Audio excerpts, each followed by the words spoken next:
आमंत्रित करो कि वो आए और अपना उद्बोधन दें।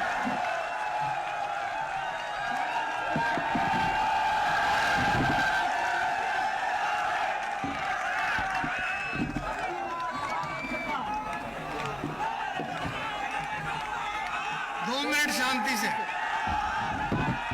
मेरा निवेदन है, अगर 2 मिनट आप शांति से सुने। हम लोग इतने दूर से चल के आए और आपके मतलब की बात कहने आए।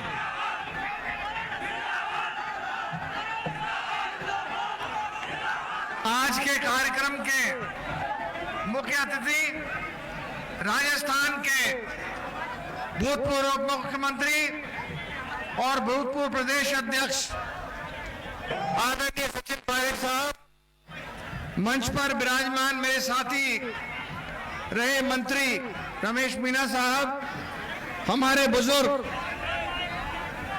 और पूर्व मंत्री हेमाराम जी साहब, ओला साहब, समस्त विधायकगण जो हमारे साथ लोकसभा विधानसभा में हैं और उपस्थित ये हजारों की संख्या में आए सभी मेरे बुजुर्ग माता बहनों, युवा साथी और बच्चों और मीडिया के बंधुओं, अगर देखो भाई एक बात बता दूं सूदी, मैं देसी आदमी हूं, देसी भाषा बोलूं, कोई दिक्कत तो ना है।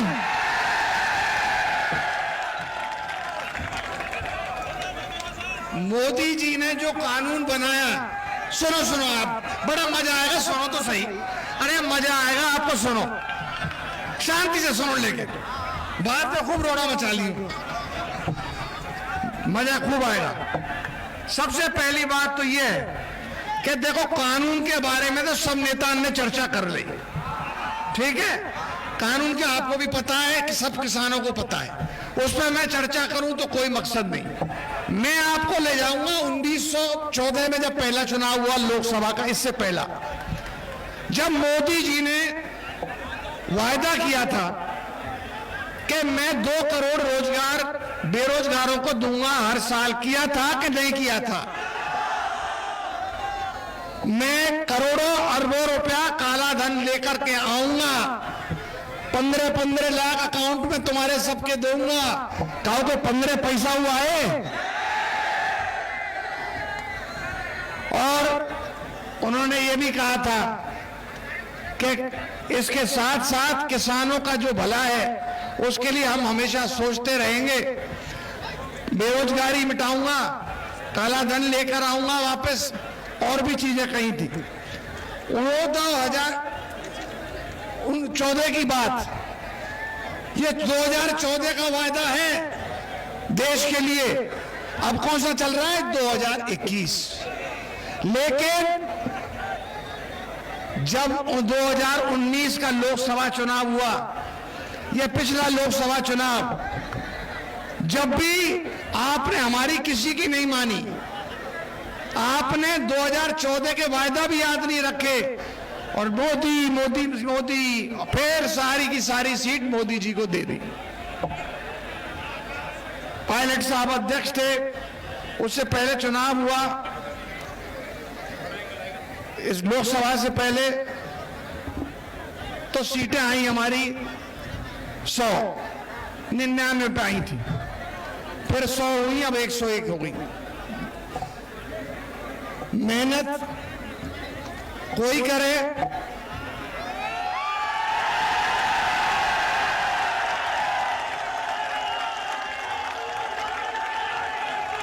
समझदार हो।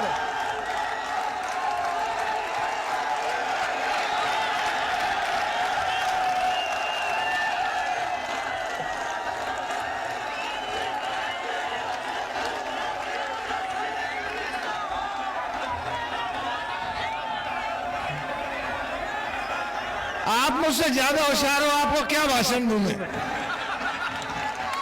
आप मेरी बात कहने से पहले ही आपने बात पकड़ ली। आज मैं इस अवसर पर ज्यादा नहीं कहूंगा, इतना कहूंगा कि राहुल गांधी जी हम जो हमारे भूतपूर्व अध्यक्ष है, राष्ट्रीय अध्यक्ष, वो आगाज करके गए हैं किसानों की लिए रैली करने का, रैली की भी है और पायलट साहब ने ये आगे अपना कदम बढ़ाया है। ये रैली है और रैली के बाद रैली होंगी और रैली नहीं रेला है।